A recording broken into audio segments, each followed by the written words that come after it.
আর যার যেটা পছন্দ হচ্ছে চটপট চটপট করে স্ক্রিনশট নিয়ে নাও। ঠিক আছে, সরালাম।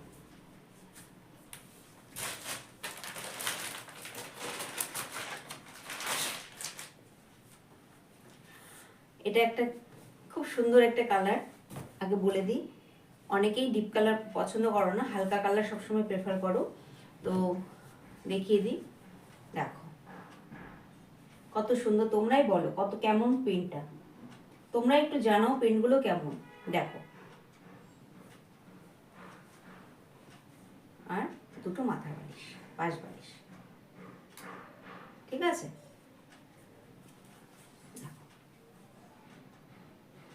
আর যার যেটা পছন্দ হচ্ছে স্ক্রিনশট দিয়ে দাও।